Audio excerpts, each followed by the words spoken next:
기도하시겠습니다. 하나님 감사합니다. 오늘 주님의 발자취를 따라가는 사순절 첫째 날 주님 앞에 엎드려 예배자가 되게 하신 것을 감사드립니다. 나를 지으시고 이끌어 가시는 하나님 앞에서 내 몸을 거룩한 산 제물로 드리는 이 시간이 되게 하시고 죄의 유혹에 쉽게 넘어갔던 것을 진심으로 회개하며 주님 앞에 정결케 되는 축복의 시간이 되게 하여 주시옵소서. 내가 거룩하니 너희도 거룩하여라 하신 말씀대로 거룩한 하나님의 자녀로 살기를 원하오니 우리의 말과 행동을 주께서 주관하여 주시옵소서. 우리의 기도 들으시는 예수 그리스도의 이름으로 기도 올리옵나이다. 아멘. 오늘 말씀은 에스겔서 18장 30절부터 32절까지의 말씀입니다. 주 여호와의 말씀이니라. 이스라엘 족속아, 내가 너희 각 사람이 행한 대로 심판할지라. 너희는 돌이켜 회개하고 모든 죄에서 떠날지어다.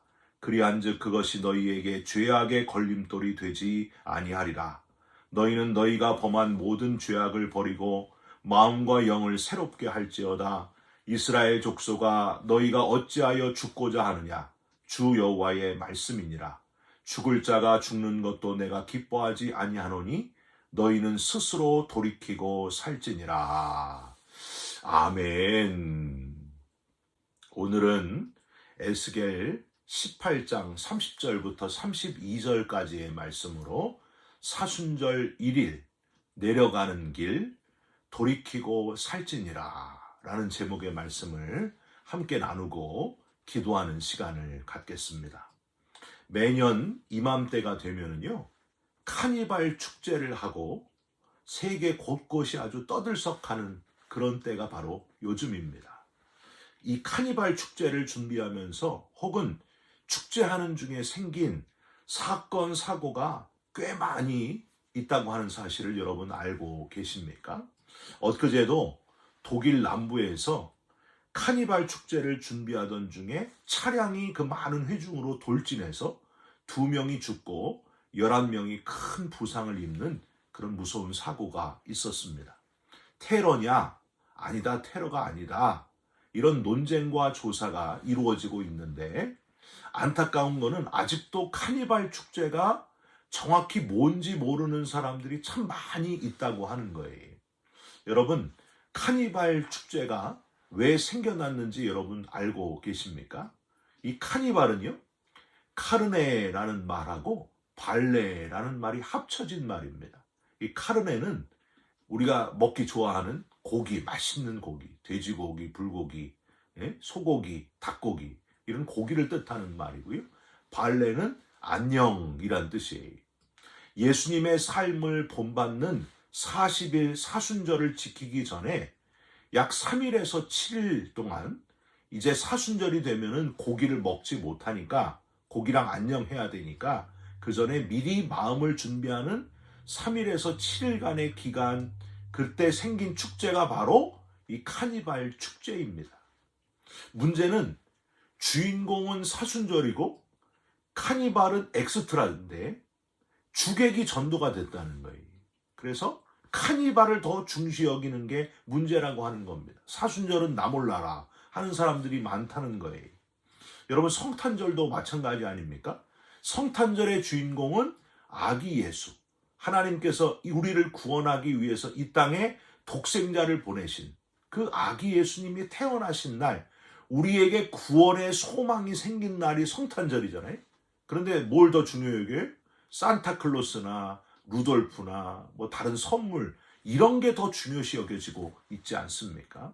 이 주인공이 중요한데 주인공을 놓치는 그런 절기가 되고 있다고 하는 거예요. 여러분, 사순절과 성탄절의 주인공, 우리의 삶의, 우리 인생의 주인공이고 주인이신 오직 예수 그리스도를 놓치지 말고 오직 예수 그리스도를 다시 회복하는 저와 여러분들이 되시기를 주님의 이름으로 축원드립니다. 사순절은 부활절을 앞둔 40일 기간 동안 주인공이신 예수님의 고난을 묵상하면서 그 고난에 우리가 동참하는 기간이 바로 이 사순절 기간입니다. 오늘 제2의 수요일이잖아요. 오늘부터 시작해가지고 6번의 주일을 뺀 나머지 40일, 월요일부터 토요일까지 이 40일 동안을 참회하고 금식하고 기도하면서 주님의 고난과 죽음에 우리가 함께 동참하게 되는 시간이라고 하는 겁니다. 여러분께 나눠드린 성경 쓰기 노트 있잖아요. 40일 동안 그것들을 매일매일 정해진 성경을 쓰시면서 묵상하시고 기도하시고 또 묵상하시고 기도하시면서 아래쪽에 내 삶의 적용, 거기 한번 함께 은혜를 나누는, 내가 받은 은혜를 기록하는 그런 시간이 되시고 점점 더 주님을 닮아가는 성숙한 그리스도인들이 되시기를 주님의 이름으로 부탁드립니다.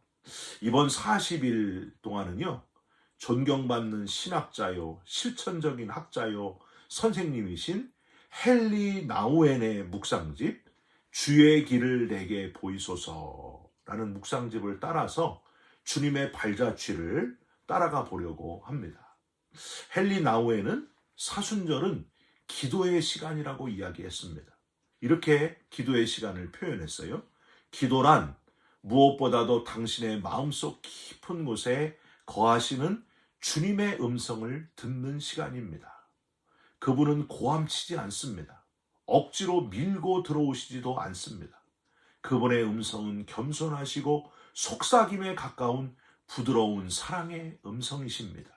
평생 무슨 일을 하면서 살든 당신의 마음속에 계시는 예수님의 음성에 귀 기울이시면서 사십시오. 능동적으로 아주 집중해서 들어야 합니다.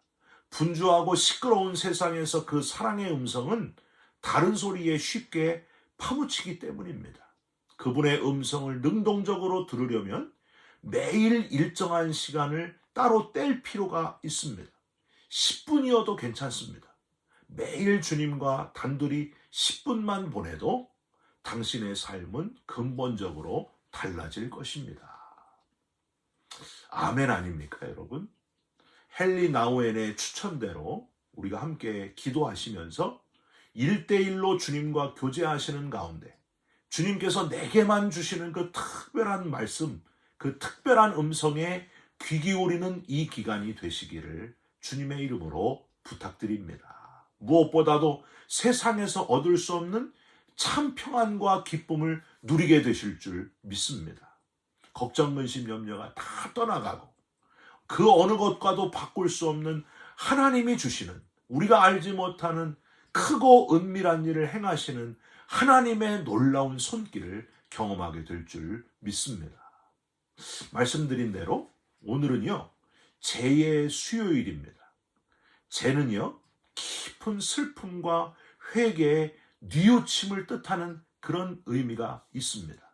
우리가 우리를 지으신 분을 떠나서 내 마음대로, 내 욕심대로 살았던 나의 죄된 모든 것들을 뉘우치는 그 의미가 바로 이 재에 있습니다. 그런데 꼭 기억할 게 있어요.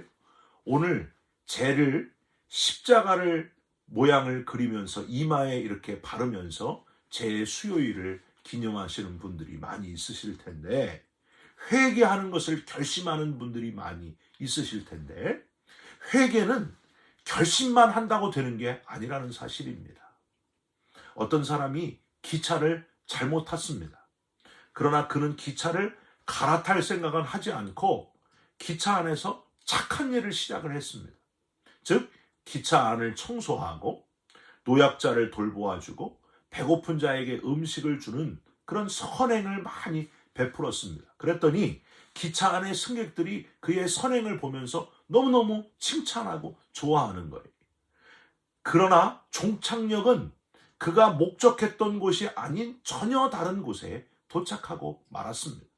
그가 목적지에 도착하기 위해서는 기차 안에서 선행을 베푸는 게 중요한 게 아니고 기차를 갈아탔어야만 했습니다. 마찬가지로 회개는요, 내가 생각하는 선한 일을 함으로 그게 회개하는 것이 아니고 가는 방향을 바꾸는 방향 전환을 의미합니다. 그게 회개예요. 우리는 하나님께로부터 왔는데 우리의 욕심 때문에 죄의 유혹에 넘어가서 딴 길로 가는 기차를 탄 그런 인생들이 저와 여러분들입니다. 다시 하나님께로 가는 기차를 타야 됩니다. 착하게 산다고 선행을 베푼다고 되지 않아요. 다시 하나님께로 향하여 방향을 전환해야 됩니다. 회개해야 됩니다. 돌아설 회에 고칠 개자예요.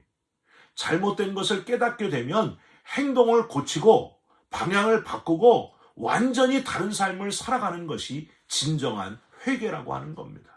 겉모양만 바뀌는 것이 아니라 삶이 바뀌는, 행동 하나하나가 바뀌는 참 회개하는 그리스도인으로 살아가시기를 주님의 이름으로 부탁드립니다. 이번 사순절 기간이 바로 그런 기간이 됐으면 좋겠습니다. 문제는 내 마음이 항상 나뉘어져 있다는 데 있습니다. 둘 사이에서 갈등하는 존재가 우리들입니다. 그래서 바울은 오호라 나는 곤고한 사람이로다. 이 사망의 몸에서 누가 나를 건져내랴 고백했습니다. 마음으로는 하나님의 법을 따른다고 했고 육신으로는 죄의 법을 따른다고 아주 솔직하게 고백하고 있습니다. 여러분 그렇잖아요. 우리가 가만히 그냥 육체가 원하는 대로 하면 죄의 길을 가는 거예요. 하고 싶은 대로 하면 내 마음대로 살아가면 그게 죄라고 하는 거예요. 그런데 우리 속에 있는 영, 마음의 하나님의 음성을 듣고 그 음성에 따라 살아가면 그게 하나님을 따라가는 것이고 그게 올바른 길을 가는 것이고 생명의 길로 가는 거예요. 저와 여러분 마음속에 이 갈등의 순간이 올 때마다 옳은 길을 선택하는 마음의 음성, 하나님의 음성을 듣고 그 길로 걸어가는 저와 여러분들이 되시기를 주님의 이름으로 부탁드립니다. 나도 모르게 어느 순간 내 욕심, 특권, 성공, 명예, 쾌락, 권력을 가지라고 하는 그 속삭이는 온갖 목소리에 귀가 아주 솔깃해지잖아요. 그때마다 그런 목소리를 차단하고 주님의 음성에 귀를 기울이시기를 주님의 이름으로 부탁드립니다. 생명으로 인도하는 좁은 길을 선택하라고 하시는 하나님의 음성, 거기에 아멘하고 그 음성에 귀를 기울이고 그 길로 걸어가는 저와 여러분들이 되셨으면 좋겠습니다. 삭개오와 가룟 유다를 우리는 생각해 볼 수 있습니다. 삭개오와 가룟 유다는 마음속에서 갈등하는 가운데 너무나 다른 선택을 했습니다. 삭개오는 사람들로부터 지나친 세금을 거둬들이는 세리장이고 악랄한 세리였고 모든 사람에게 손가락질을 당하는 그런 사람이었습니다. 그런데 예수님을 만나고 나니까 완전히 인생이 바뀝니다. 그동안 모아온 재산을 다 나누어주고 남의 것을 불의하게 토색한 일이 있거든 4배나 갚는 그런 인생으로 바뀌게 됩니다. 삶이 바뀌는 참 회개의 사람이 되었다는 거예요. 그런데 여러분 가룟 유다는 어떻게? 여러분이 잘 아시는 대로 늘 예수님과 같이 있었습니다. 예수님과 함께하는 제자였습니다. 그런데도 주님을 은 30에 팔아버린 이후에 그 이유가 더 문제였습니다. 여러분 회개할 기회가 있었어요. 그런데 가룟 유다는 회개하지 않습니다. 마음의 갈등 속에서 회개를 선택하지 않습니다. 스스로 목숨을 끊어서 회개할 기회를 아예 없애버립니다. 하나님이 가장 중요시 여기는 생명, 자기의 생명을 스스로 포기해버렸습니다. 여러분 사순절 기간에는요, 겨울과 봄이 서로를 지배하려고 다툽니다. 겨울을 택한 가룟 유다가 아니라 봄을 택한 삭개오의 사순절, 변화의 참회의 사순절이 되시기를 주님의 이름으로 축원드립니다. 함께 기도하겠습니다. 신실하신 하나님, 주님을 신뢰하는 가운데 40일간의 변화와 참회의 길에 섭니다. 길을 내려가는 자가 되게 하여 주시옵소서. 온전히 감당할 힘을 주셔서 그리스도인답게 훈련되게 하여 주시옵소서. 악을 버리고 선을 택하는 자, 겨울이 아니라 봄을 택하는 주의 자녀들이 되게 하여 주시옵소서. 여러 가지 시끄럽고 복잡한 세상 가운데 살지만 마음속에 주님께서 말씀하시는 그 음성을 듣고 그 길을 따라 좁은 길을 걸어가는 우리 모두가 되게 하여 주시옵소서. 오늘도 그 음성에 귀를 기울이면서 하루를 출발하오니 우리의 손과 발, 우리의 마음, 우리의 행동을 다 주님께서 주장하여 주시옵소서. 예수 그리스도의 이름으로 기도 올리옵나이다. 아멘. 하늘에 계신 우리 아버지여, 이름이 거룩히 여김을 받으시오며 나라가 임하옵시며 뜻이 하늘에서 이루어진 것 같이 땅에서도 이루어지이다. 오늘 우리에게 일용할 양식을 주옵시고 우리가 우리에게 죄진 자를 사하여 준 것 같이 우리 죄를 사하여 주옵시고 우리를 시험에 들게 하지 마옵시고 다만 악에서 구하옵소서. 나라와 권세와 영광이 아버지께 영원히 있사옵나이다. 아멘. 사랑하는 성도 여러분, 사순절 첫 번째 날입니다. 회개하면서 점점 더 주님을 닮아가는 그런 오늘이 되시기를 바랍니다. 진심으로 하나님 앞에 엎드리고 정결케 되는 시간이 되시기를 바랍니다. 여러분 사랑합니다. 축복합니다. 감사합니다.